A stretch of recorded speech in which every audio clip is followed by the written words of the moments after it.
The objective of this demonstration is to show code blocks debugging.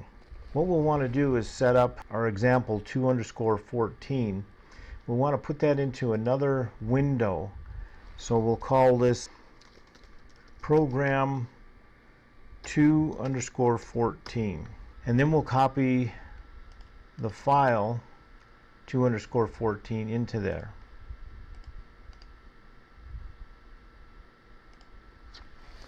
Now there are probably other ways to do this, but I'm going to show you one, and if you can find a better one, please do that instead.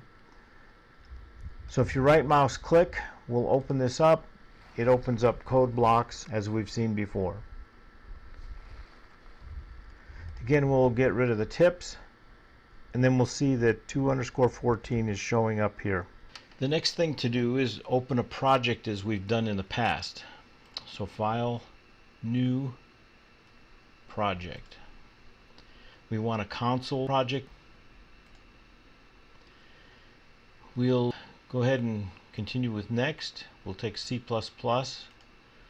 and we'll call this program 2_14.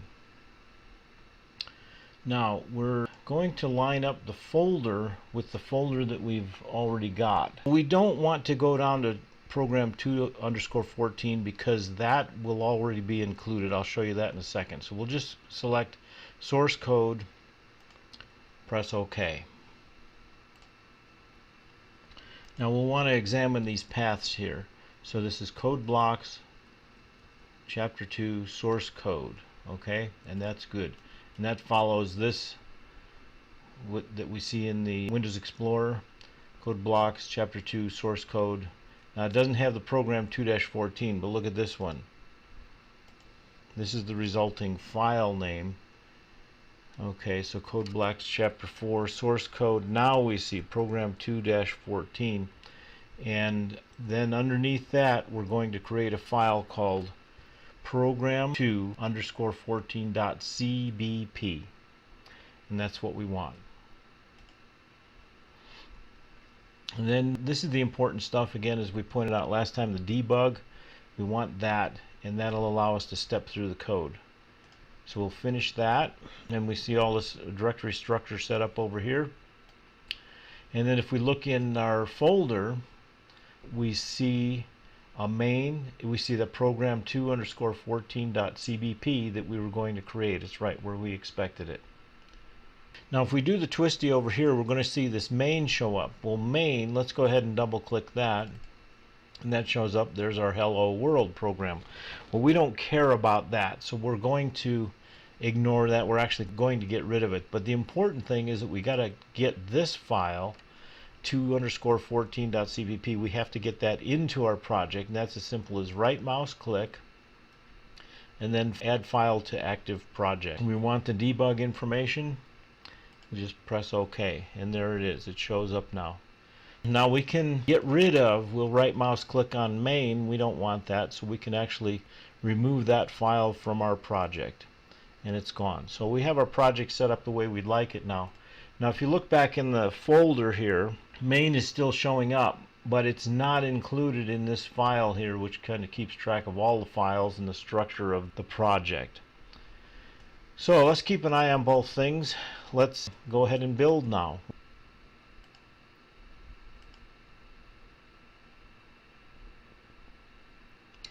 And we see that everything runs fine. So now we can execute it. And there we have the answer we would expect. Now I'd like to show you the debugger. The debug window is actually showing right now. You can look at the debug up here, just like you do the build. You can look at debug, and you can start the debugger right here. It has these same icons that are showing up on this toolbar here. I just as soon use this toolbar. And first thing that we want to do is we want to set a breakpoint. So let's get this build information out of our way so we can see more of the program.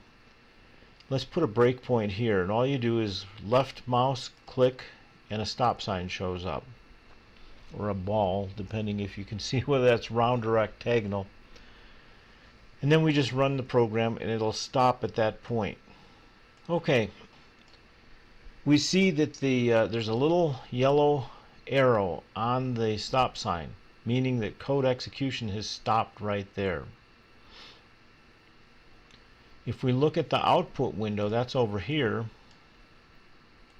and nothing's showing up in the output window as yet because we have not executed this line 20 with this first C out. Now line 20 is going to give us, when we move to the next step, we're going to see that the ocean levels will rise, and then we're going to add 5 years. 5 years was calculated right here. That was done by multiplying yearly rise, which is 1.5 times 5, and that's the value will be in 5 years. So let's go ahead and step it once. And now if we look at our output window, we see the ocean levels will rise 7.5. So that's by executing this cout statement. So let's put another breakpoint down on this one, and then let's see what we can do with our variables. So let's execute the next line, and we move to 7 years. And what I'd like to do is see what 7 years is. So if we left mouse, double click, it shows you all the places in the program where 7 years shows up. If I right mouse click on 7 years, it'll allow me to do a bunch of things, but what I want to do is watch 7 years. So let's click on that, and the watch window opens up. We can see in the watch window the value that it has and that it's a double and the variable name. Now the fact that it's at 7.89 in big long decimal precision here most likely means that the thing is uninitialized, and in fact it's probably got a huge e to the plus 262, so it's a big wild number. This is what you would get for an uninitialized value, but what you would do is set it to 0 when you declare the variable, and we can avoid that. So let's execute. What we'll do is we'll actually come up with a value, because we'll multiply again yearly rise, which is 1.5 times 7. So let's execute one more line. And here we go. Now we have a value, a decent value in 10.5, or 10.5 in 7 years.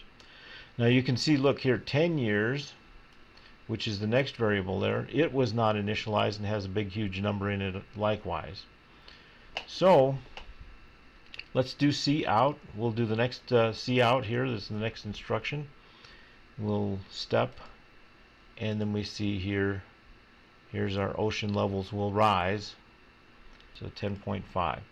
So that value is shown here for the 7 years. Okay, so why don't we do the same thing? We'll put a breakpoint on the 10-year cout, and we'll step it again. So next line, and we can look again at 10 years. It's already showing here. It's not initialized. So 10 times 1.5, we'd expect at least 15. So here we go. So there's your 10 years, 15. And then we'll see out that. We'll expect it in the output window. And there you go. The ocean levels will rise 15. And that's the extent of our program. So now let's talk about this program just a little bit. I'm sure you can at this point match it to the pseudocode, but one thing that's new here is this const. This is very important. People lose a lot of points over this. We're learning about const right now. So you label the variable const, you give the data type, sometimes it's integer, sometimes it's string, and then whatever the variable name is, it's in capitals.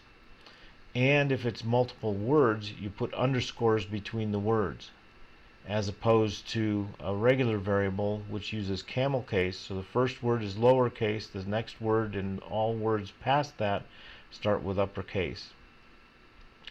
So make sure that you start using constants.